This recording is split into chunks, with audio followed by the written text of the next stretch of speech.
Hello, and thank you for joining us for today's application webinar, Use PolyJet for Fast, On-Demand Jig and Fixture Production.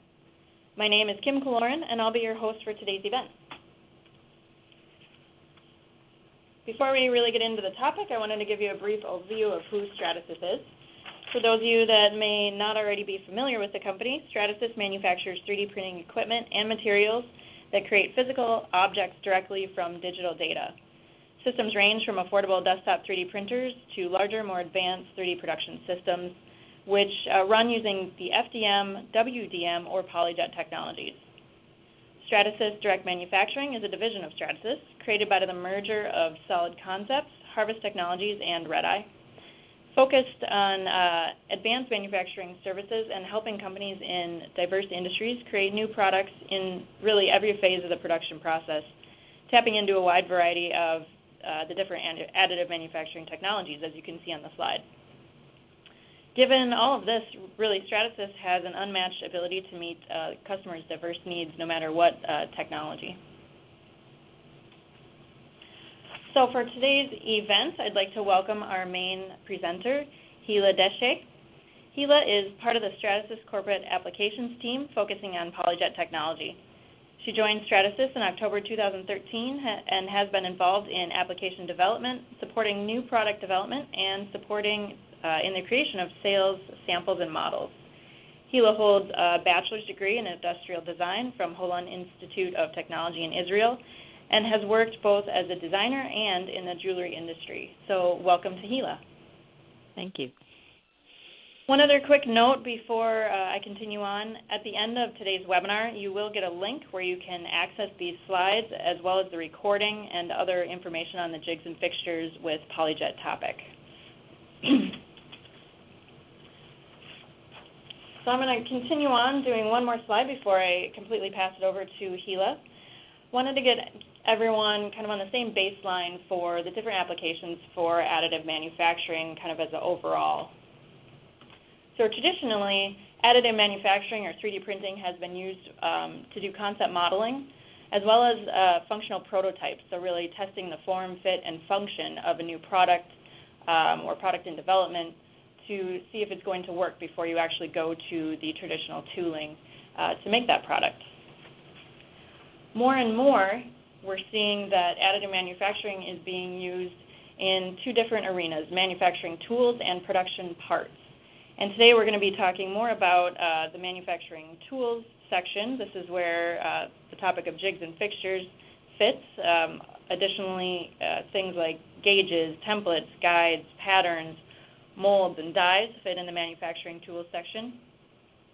And then, as I mentioned, also additive manufacturing is being used for production parts. These, collectively, we call this direct digital manufacturing.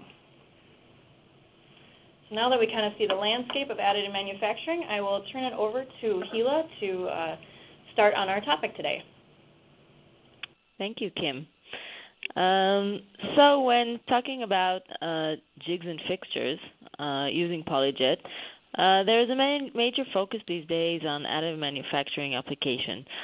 Jigs and fixtures is one of the applications that is connected directly to the manufacturing space.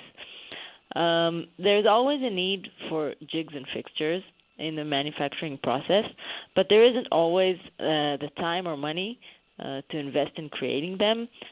Sometimes the hassle involved or even just priorities will prevent creating more of them.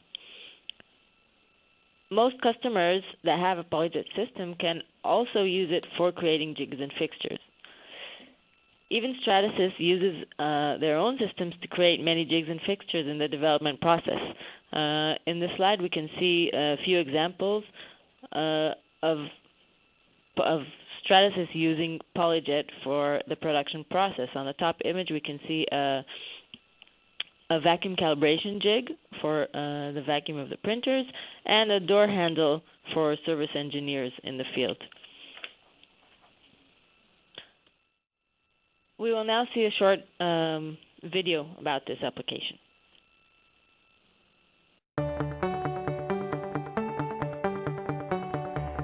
Jigs and fixtures are used throughout every step of a manufacturing operation, from the testing lab to assembly and on to quality assurance. They improve quality, reduce cycle time, and decrease labor. And jigs and fixtures do more than just hold and position parts.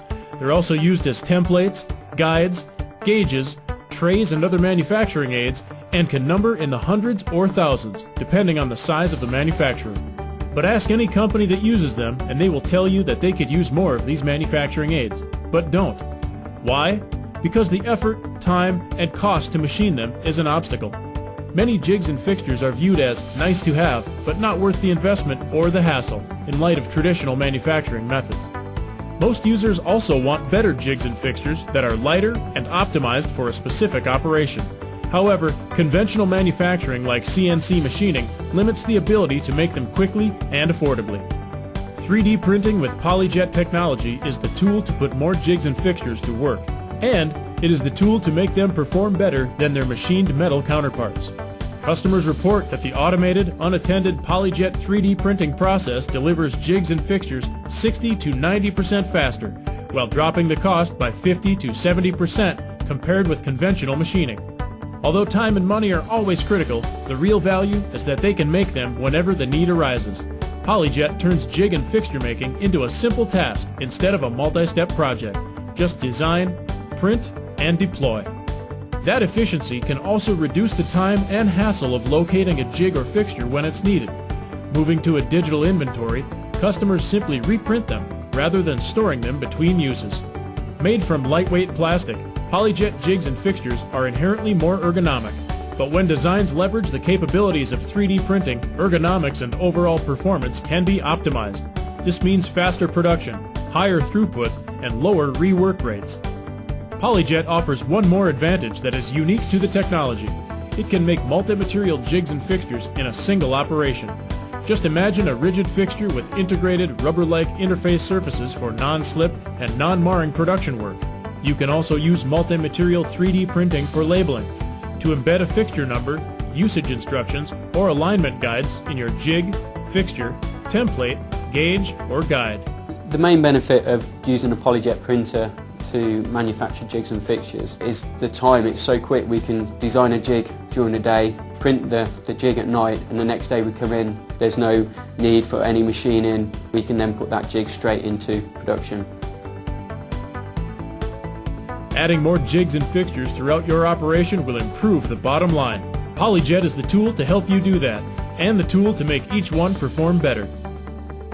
Visit Stratasys.com to find your local PolyJet reseller and discover how much you can benefit from 3D printed jigs and fixtures.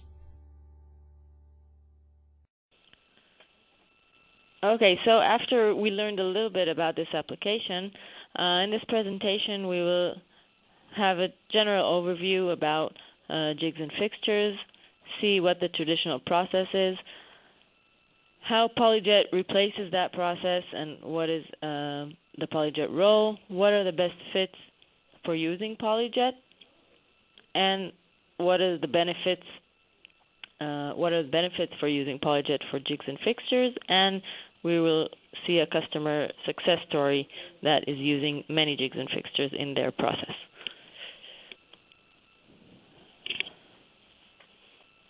So, jigs and fixtures are a widely used tool in almost every industry in the manufacturing world. From very early stages of product development and R&D through assembly of parts and post-production operations such as trimming or drilling. Many jigs are used to hold parts during inspection and quality control, and they even can be used as organizers, end-of-arm tools, and help keeping track of inventory. So traditionally, jigs and fixtures are fabricated from machined metal, wood, or hard plastics.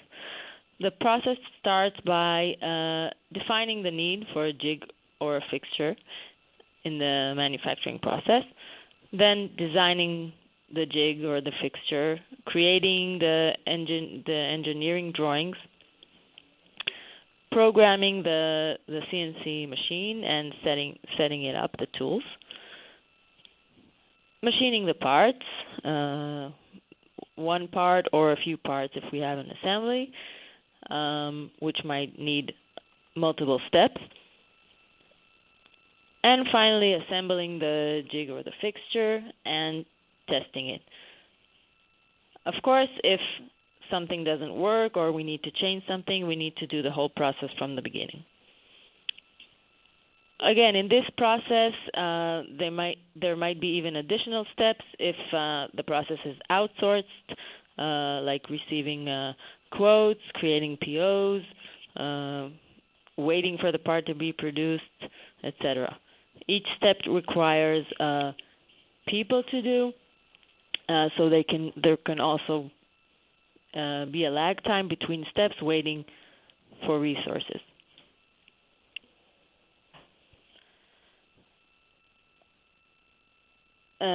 Again, machining is often done in series, so if we need a few parts, we need to machine component A, and only when those are done we can machine component B, etc. With PolyJet, we eliminate all those steps, and we go straight from designing the jig to printing it and testing it. Of course, feedback and the loop exists in PolyJet too, but it's not that painful and it's much faster.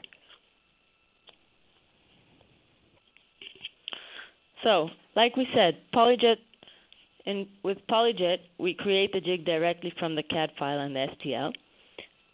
We can create complex and organic shapes very easily since there are no manufacturing constraints. If we're using PolyJet multi-material capabilities, we can integrate tool ID, part names and numbers, and even usage guides straight on the part itself. A typical jig can cost only a few $100s and can be produced in up to a day, and we leave all the design concepts in-house.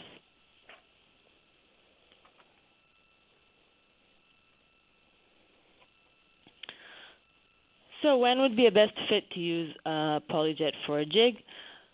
When we need low quantities, from 1 to 100, and we need a size of a part between up to 30 centimeters or 11 inches in size. Of course, we can create larger jigs by building parts separately and then bonding them after that. Of course, the size of the part also is relative to the size of the system we have and the size of the printing tray.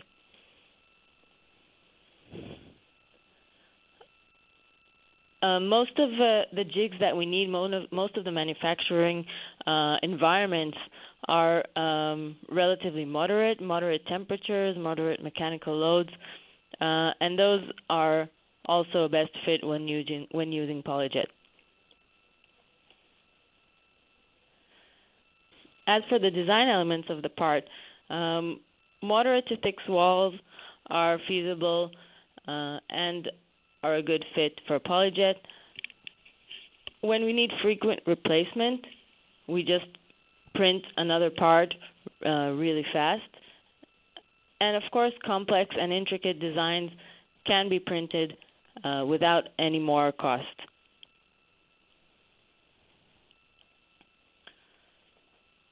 So, some of the benefits of using PolyJet. Because the process is fast and efficient, you can create a jig or a fixture as you need them and make more of them. We don't have design limitations, and we can create a part that is optimized for its use, has better ergonomics, fits the operator that handles it. Using PolyJet materials can give us the advantage for creating soft touch areas and non-marring surfaces, as well as adding text. We eliminate the need for assemblies, since we can print all the pieces in one print, in one part. And because we have a digital inventory, we don't need that much physical storage space. We don't need to keep the jigs. If we might need them again one day, we can just print another one if the need arises.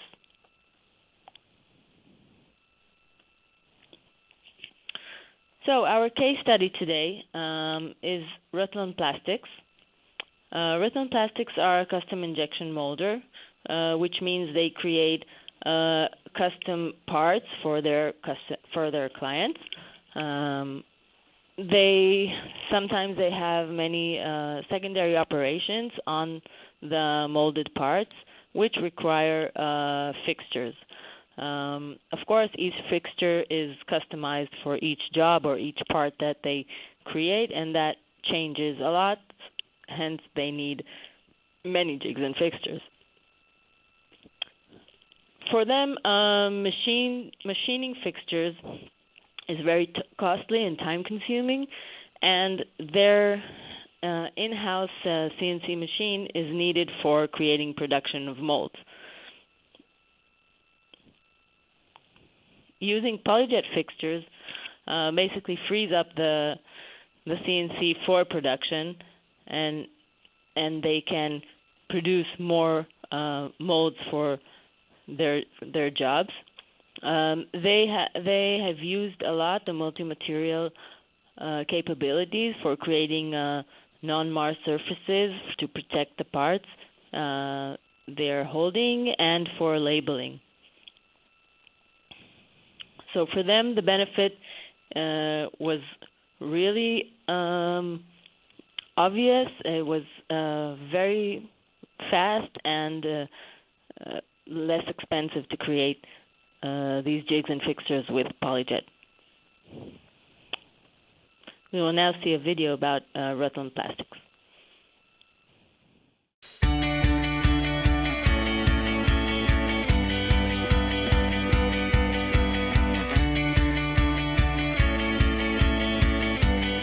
I'm Technical Manager here at Rutland Plastics. We're predominantly a trade injection moulder. We can mould anything in any plastic on the market. We've got an Objective3D machine which can print materials ranging from a soft touch rubber to a hard plastic. Predominantly we used to make jigs and fixtures machining them out of aluminium or steel. We now probably produce 90% of our jigs and fixtures on the 3D printer. It saves a lot of time and money. We use a number of different jigs. We use them a lot in quality control to actually measure parts and components, also as go and no-go gauges. We also use them out on the shop floor to cradle parts while we add inserts, or actually using jigs to help us cradle parts while we assemble them, so it aids us in the assembly. The main problem with the traditional method of manufacturing jigs is it takes up a lot of time in the tool room. The tool room is there to predominantly manufacture mould tools, and when we're making jigs and fixtures, we're getting less work done on manufacturing the mould tools. The main benefit of using a PolyJet printer to manufacture jigs and fixtures is the time. It's so quick. We can design a jig during the day, print the jig at night, and the next day we come in, there's no need for any machining. We can then put that jig straight into production. And another great benefit is we can use a combination of rigid and soft touch materials in one print. It allows us to create soft touch faces. A lot of the time, if we're cradling a moulding, that moulding will have what we call an A face, which is a face that is going to be predominantly visible when it's on the marketplace, and we don't want this A face being scratched or scuffed. So we use a soft touch to actually create a protected surface, and it stops the part from getting scratched. We can add text to jigs. This text is quite clearly highlighted and it doesn't rub off. Using the object machine to manufacture jigs and fixtures, I think we save approximately about 60% on time and maybe about 40% on cost. The additional benefit of 3D printing jigs and fixtures is that if one gets broken or lost, we've always got CAD data which is quickly sent down to the printer, and we can then print another jig or fixture either during the day or overnight.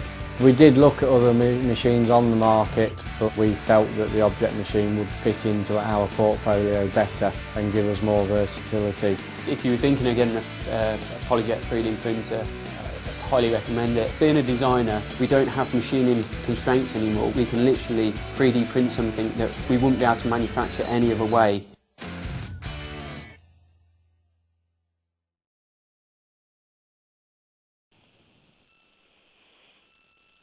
Okay, so let's go through a short recap about this application. So, who can use this? Basically, any manufacturer, anyone who has a need to produce parts and in the process has a need for jigs and fixtures. What do? We substitute the machine jigs with PolyJet printed jigs. When would we use it? Again, when we need more jigs and fixtures, but the hassle of creating them prevents us. And sometimes the designs are limited by the process, by the traditional process. So by using PolyJet, we don't have these limitations, and we can create better jigs and better fixtures. Where, like we said, in different areas of the manufacturing process, from early development stages through assembly or quality control, packaging, inventory,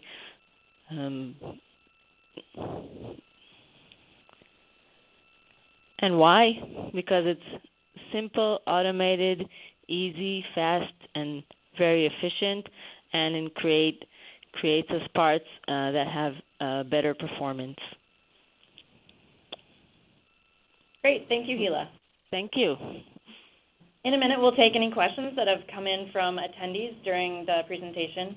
And make sure if you do have a question in the meantime, please submit it through the Q&A or the chat panels.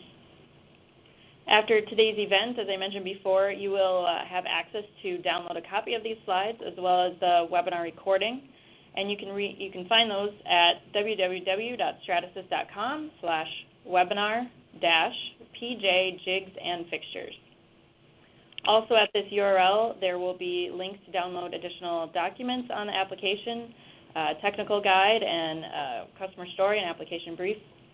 Plus, contact your local reseller to request a benchmark be made for you to really get the idea of how this could work in your situation on your manufacturing or assembly floor. And you also would have a link on this URL to submit more technical questions to an engineer through an online form. So now we will continue on to the question and answer section. Looks like one or two questions are starting to straggle in here. Please keep them coming as we'll try and get through most of them before our time runs out. So Hila, this first one is from Alice, and she is asking, how much does it cost? And I'm assuming she means, how much would it cost for them to produce a jig or fixture? Yeah. So, Alice, this question, well, basically it depends on your part and what you're printing and the size and the material you're using to print the part. So it's kind of hard to tell how much will it cost. There are always ways to eliminate the cost by the way you design the part or how you print it. So it's kind of hard to answer that. Sounds good. So it really just depends. Yeah, basically. Here is another one that just came in. Antonio is asking, he says he needs a strong, rigid material for his jigs, and what material would you recommend? Okay, so from the PolyJet materials, we have digital ABS material, which is considered the strongest among the PolyJet materials. It's much stronger. It can be used in higher temperatures. So I would go with that, basically. Okay. Sounds good. Here's another one. Max said that on slide 12 there is a picture of a drill guide. Looks like there's a bushing installed in the guide. Do features like bushings and threaded inserts have to be installed after the fixture is 3D printed? Yes, very good question. Again, in some areas we might need assistance of external parts, to help us in the jig or the fixture, so we can add them after the part is printed. Again, we can create the holes or the sockets in the file itself to make it easier to insert them after. Great. Okay. And I've got the picture of the image that he was talking about right now, so we can all refer to that. All right. Looks like we have time for another question here, probably our last one for this webinar. Ofer asks, are all PolyJet printers able to make jigs and fixtures with the different material characteristics like the soft touch and the identification labels? Well, very good question. So not all of them, but many. We have a family of printers, the Conic systems. They come in different sizes, different variations, but all of them are able to print 2 or 3 materials and then create the multi-material parts. Great. All right, well, it looks like our time is about up for today. If we didn't get to your question on the call, we will be sure to follow up with you later via email. Thanks again to Hila for her time and insight on this topic, and thanks to all of you for your attention during the presentation. Now I will turn it over to our operator, who will close out the event. Bye-bye.